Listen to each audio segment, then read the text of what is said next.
अभी ओरेकल ने लगभग 30,000 लोगों को जॉब से निकाल दिया था।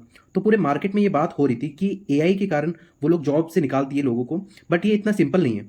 इसमें क्या हुआ कि सर्नर नाम की एक हेल्थ मैनेजमेंट कंपनी थी जो हेल्थ केयर में मैनेजमेंट करती थी डेटा को। कौन सा डेटा? जो पेशेंट्स होते हैं जब डॉक्टर के पास जाते हैं तो वो प्रिस्क्रिप्शंस देते हैं कि आपको ये दवाई लगेगी। उनको पहले क्या डिजीजेस थी या फ्यूचर में कौन सी डिजीज़ होने की संभावना है, वो सारे डिजीज़ के डेटा, या उनका ब्लड ग्रुप क्या है, कौन सी दवाई एक पेशेंट को दी जा रही है, क्रिटिकल पेशेंट कैसे है, कितने क्रिटिकल केसेस है। तो ये जितना भी डेटा था उसको ओरेकल टेक ओवर करती है सर्नर को, और उसके पास था वो सारा डेटा। आज की डेट में जो है पेशेंट्स का अमेरिका में, अब इन पेशेंट्स के जितने भी डेटा है इसको वो अपने आने वाले डेट में डेटा सेंटर में यूज़ करेगी, और वो ट्रेन करेगी एआई सिस्टम्स को, जिससे वो आज की डेट में बहुत इफ़िशियंट एआई सिस्टम्स बनाएगी। जैसे हॉस्पिटल्स में जो मैनेजमेंट का रोल होता है, जैसे बहुत सारे नर्स मैनेज करती है कि भाई कौन से पेशेंट को कौन सी दवाई लगेगी, या कौन से पेशेंट को कौन सा इंजेक्शन लगना चाहिए, कौन से इंजेक्शन की कितनी डिमांड है।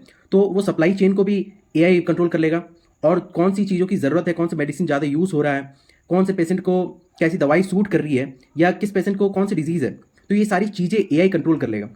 अब ये इतना सिंपल नहीं था जितना लोगों को लग रहा है। क्यों? क्योंकि ओरेकल आने वाले जितने भी सालों में 250% से ज़्यादा ग्रोथ किया है जीपीयूज़ का, और उसको जो डेटा सेंटर्स क्रिएट करने थे उसमें बहुत ज़्यादा पैसे लगेंगे, लगभग $10 बिलियन, जिसके कारण उसने जितने भी सर्नर में काम करने वाले एम्प्लॉयज़ थे उनको वो निकाल देते हैं, और उनसे जो वो पैसे उनको सैलरी में देते थे उसको अब लगाएंगे एआई इंफ्रास्ट्रक्चर में और डेटा सेंटर्स क्रिएट करने में।